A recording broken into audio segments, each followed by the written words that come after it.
everybody. We are here on the World Adaptation Forum 2026, and we're about to have some wonderful talks with some wonderful people. And I'm very lucky to welcome here our first guest, David Jácome-Polit. Correct. Thank you, sir, for being here. You're the head of Resilient Development at ICLEI World Secretariat, and you're an urban resilience strategist and systems thinker. My first question is that cities concentrate both vulnerability and possibility. So what makes an urban system resilient in reality and not just on paper? That's, first of all, thank you, and thank you for the question. And I would say that's a great question. And the answer is one that goes beyond your typical urban resilience or climate change adaptation concept or answer or objective. So I do work with cities. ICLEI is a city network with cities from around the world with different contexts, right? Different levels of vulnerability. And so I would say what makes a city resilient is the capacity to follow a trajectory aiming at justice, inclusion, and decent quality of life for everyone, while at the same time being able to cope with disruptive events, with unpredictability, with the fact that the systems themselves can reorganize and bring different outcomes than the ones that you know. So basically it's about managing these systems. You cannot control them, but you can manage them to ensure that everyone, again, has decent quality of life at the end of the day. And the task is quite large if we look at the numbers worldwide. And could you point us to whose responsibility is managing all this in a city, for example? So I think this is a shared responsibility. Everyone, in their own roles. There is a responsibility from science, because they need to bring clarity in terms of are we taking the right trajectory or not. There is the responsibility of decision makers and policy makers, so that they can produce the right policies and so that they can create the right conditions for this to happen. But there is, I would say, even a more important responsibility, which is to ensure that the voices that are usually unheard and excluded are there not only to inform, but also to be part of the decision-making and the policy-making, and to ensure that the answers or the strategies or the plans are the right ones for them in their own context and with their own views, within their own views. I get it, okay. And what do you think, what are some measures or some long-term strategy that can ensure that? What can ensure that not only decision makers and scientists, so not only the elite people, but also people who live and work in a certain environment, they also get their say? What are steps that anyone can do to achieve this? So you need to have robust decision-making processes that are not tokenistic. It's not that you just go there and ask, do you want A or B? Yeah. They respond and then you do whatever. I mean, you do work with them. You co-design with them. You co-implement with them things.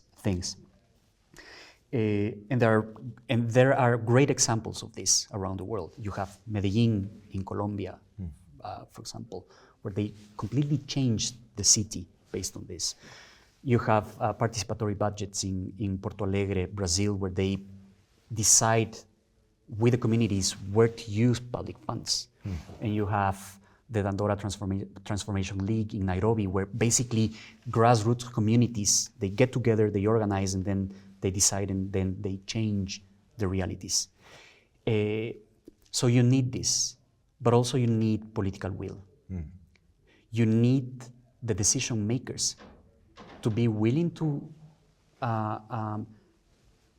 create the right, again, environment for these processes to happen, and to have the right people in the government to support these processes and to be comfortable co-creating things with communities, which is not always the case. Yeah.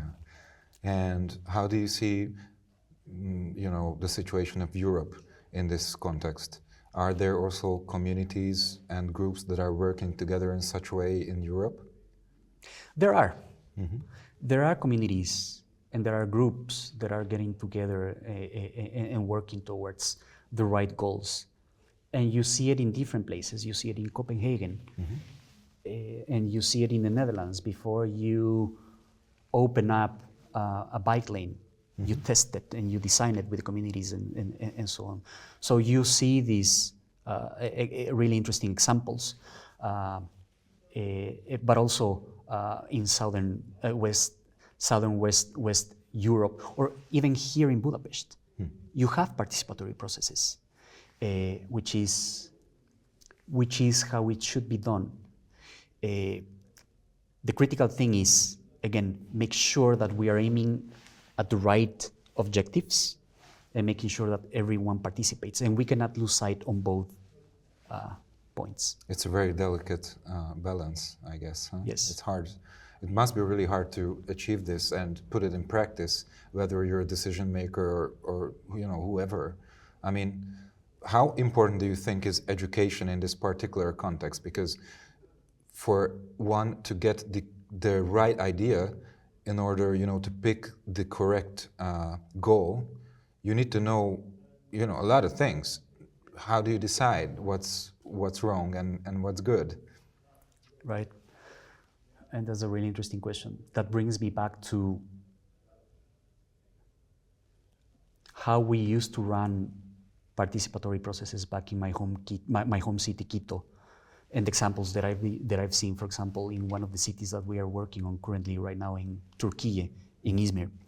So back in those days in Quito, if I went there to one of the barrios, neighborhoods, and I would say, we want to enhance resilience, they would say, first of all, what's that? Yeah. And second of all, why do I want to do that? Uh-huh. Right? And the next point from them would be, all great, but first of all, I need to think what my children are going to eat tomorrow. And I need to solve that now. Yeah. Right? And so we would go there and we would say, we want to put together a plan with you so that we can all be better protected, so that we can look after each other, so that we can work together, right? And something similar happens, for example, in Izmir, where a very good friend and colleague of mine who works on the ground, she specializes in local communities in the city, particularly women. And when she was tasked to work on strategies to cope with extreme heat, she wouldn't go there and say, we want to tackle extreme heat. She would go there and say, we want to be able to work more comfortably along the street. This is what we want to do. Yeah. So you really need to connect with the communities. You need to understand the context. You need to understand, let's say, again, their worldviews. It changes from groups to groups. The way I would communicate with people in Quito would be a little bit different than the way I would communicate if I had to, but I don't, in Izmir, right? It changes. Yeah. And these nuances, and you need to have the right sensitivity to be able to do it in this way. Okay, I get it. So all these things, you need to think about them in a practical way that a normal, everyday person can understand through viewing their own lives and what could be problems there and what could make their lives better. Am I correct, more or less? That's correct, but also we need to understand that all these communities that are vulnerable are not vulnerable just because it happens to be that way. They're vulnerable because that's the result of historic processes, right? And then we can go into coloniality and how we were, in South America, we were colonized and why the excluded are excluded. Something similar you see with certain groups here in Europe, goes without saying Africa or Asia and so on. So this needs to be understood as well. So it is also a matter of justice. Okay, now I understand that. All right, that's great. Another question for you. When crisis hits, what tends to break first in cities? Is it infrastructure? Is it governance? Is it social trust or equity? And I don't know which one you choose. Why is that the first one?